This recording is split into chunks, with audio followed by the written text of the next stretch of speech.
Well, hey everyone, welcome back to the channel. Today we're talking about the rig that I've been using for this past year in 2023. So we're going to dive into just an overview of the different components that make up the rig that I'm using on 99% of the shoots that I'm on. So to kick us off, let's talk about the camera itself, which is really the base of any rig. For me, I'm using the RED KOMODO 6K. Yes, the OG RED KOMODO, not the X.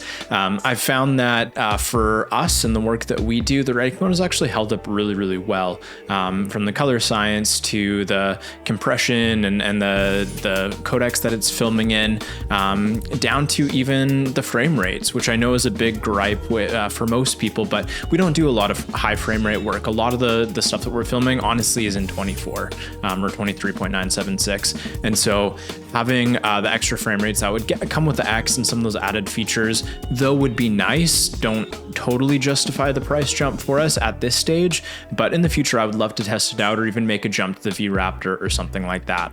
Next, we have what I would consider one of the most important parts of the rig, and that would be the Outrigger handle from RED. And the reason why I love this so much is because it's compatible with the RED KOMODO to have a record function on it. Whereas if you have some third-party handles that you're using, you have to actually use cables and things like that to hook it up. And even still with the RED KOMODO, it doesn't have like a USB-C port or anything like that you would be able to plug that handle into. And so you're really tied as to what handles you can use.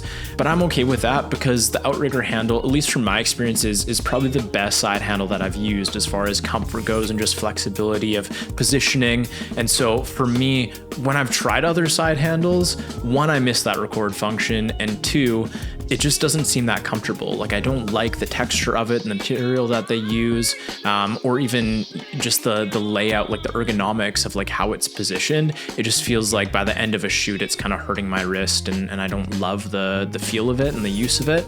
And so the Outrigger handle still has my vote. I still think it holds up really well, and it still beats out the different competitors that are available today. Let's talk about the other big building block of every rig, which is the camera cage. And this is really important just in being able to not only mount things to your camera, but also just have your camera that you've spent a lot of money on hold up, and it protects it. For me, I'm using a cage from Tilta, and it's actually the RED KOMODO Kit B, to be precise and specific about it. I actually love this cage. One, you can mount a lot of different things to it. You have a rosette mount, you have different like quarter 20 mounts, or like M4 mounts and things like that. And so it's really useful in being able to mount lots to it. It also comes with a top handle, which is really nice to be able to carry the camera around and also be able to mount a monitor on top of it. That is really useful. I personally love this handle because it can swivel. You can kind of position it to different points, which is amazing. And I found this really useful on certain shoots where you're kind of like tucked into a corner or that sort of thing. You can reposition that monitor so you can see it a little bit better. Also from Tilta, I have the LWS base plate, which is their 15mm rod base plate, which is really handy, being able to have those rods on there and be able to have that extra point of mounting on your rig. That brings us to our matte box, which is the Smallrig Star Trail VND matte box. I've tried a lot of different matte boxes. I've tried like the Tilta Mirage, the Polar Pro, a few different ones. Even for a VND, I use the Canon drop-in VND filter. And I found that a lot of the results that I was getting, obviously with every VND, you're gonna get color shifts, but I found that the color shifts were really drastic and unpleasing on the other matte boxes that I tried, or the Canon drop-in filter. I found that they either skewed sometimes blue and then orange, or they would skew just incredibly to the blue end. And so for a VND, I would rather it shift orange. If anything, I like it going a little bit warmer. And so that's exactly what the Smallrig does. It has a little bit of shift towards those warmer tones, which I just find a little bit more pleasing, a little bit more desirable. I find that I'm not as often pulling those tones back in post. Sometimes I'm just letting it fall more into that warmth. To transmit the image from my camera to an external monitor, I'm using the Mars 4K system from Holland. I'm really loving this system. I feel like it is pretty seamless as far as usability goes. It just automatically connects from the transmitter to the receiver, which is great. Having the 4K is nice, though I don't really get to use it on the Komodo. I found that the SDI output, because I'm going from the Komodo SDI to the Small HD and then from the Small HD to the transmitter, since there's only one SDI port on the Komodo and I'm going from the camera to the Small HD monitor, then to the transmitter. The Small HD actually only is a 1080 monitor. It's not a 4K monitor. So the downside of that is to send signal from the camera to the monitor, it has to actually be set to 1080 in order to not get weird kind of cropping and stuff like that going on the monitor. And so I have it as a 1080 feed to the monitor, and then it's also transmitting out at 1080 as well. So I'm not actually able to take advantage of that full 4K resolution. I found this addition is a huge game changer for me, not only from the client perspective, just being able to have them collaborate and have that reassurance that they have been able to see the image before we press record, but even from a setup perspective, being able to walk around with a monitor and see live what lights I'm adjusting and positioning and things like that. And so that's been really, really helpful, being able to not have to run back and forth between the camera and set as much. I touched on this a little bit earlier, but for my monitor, I'm using the Small HD Indy 7. I've been using this monitor pretty much since I got the Komodo, and I still think it holds up the best. I've tried a few different ones, including the port keys, which is awesome as well. But I love having that 7-inch display, and I love the integration of the RED control cable.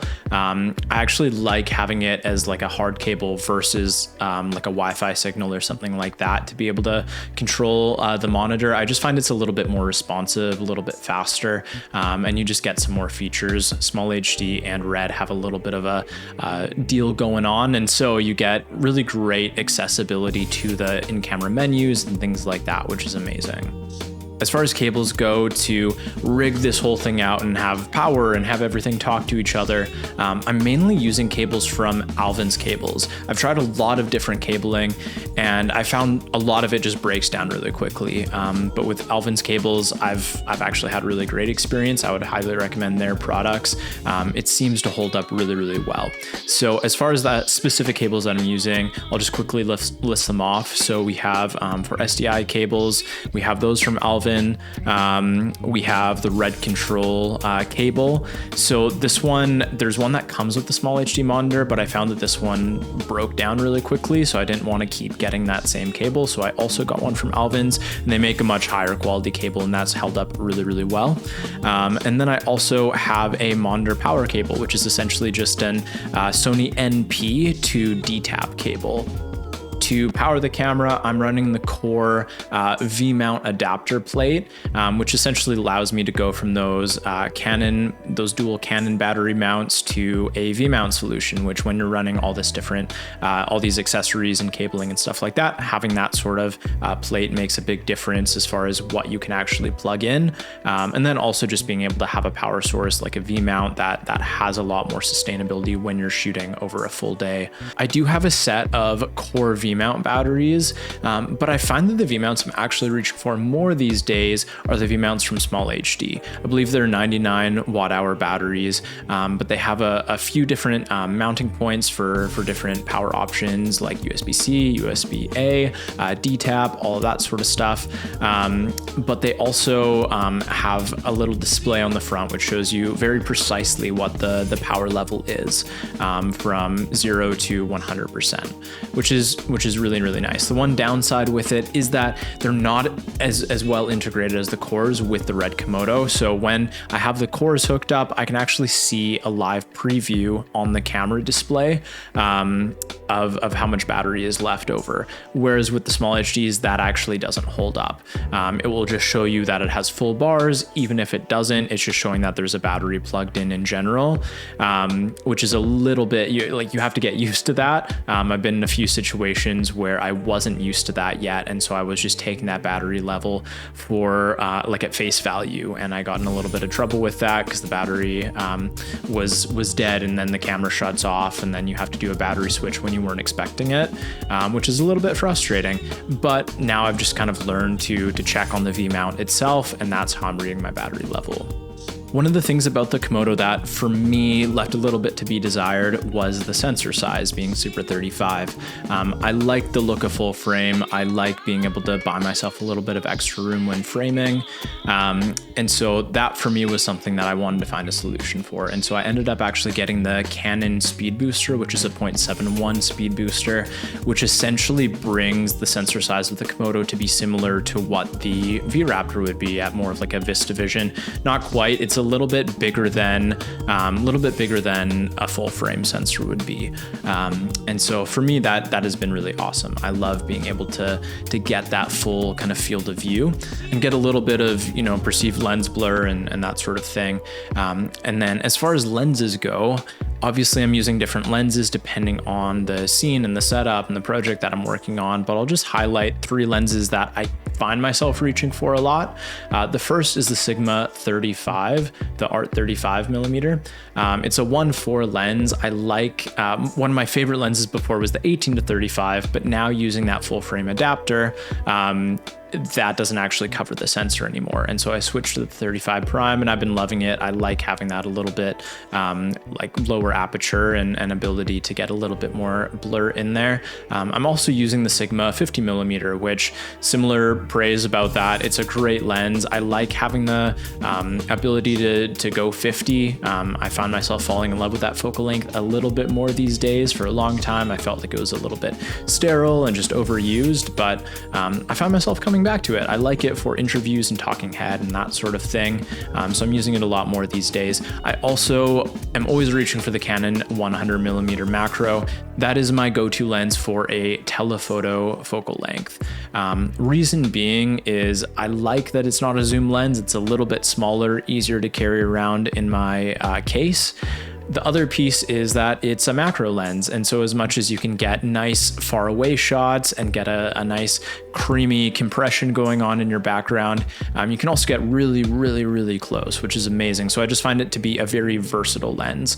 And I'm using it for essentially anything telephoto, but also macro. And so it just is the best of both worlds for me. All right, that was a lot of information. I know for me, I kind of like more detailed videos like that. So hopefully you're wired the same if you've made it this far. Thank you so much. And if you enjoy this video, if you learned something from it, feel free to give the video a like or subscribe to the channel, ring that notification bell, all of those things. Otherwise, I will see you in the next video.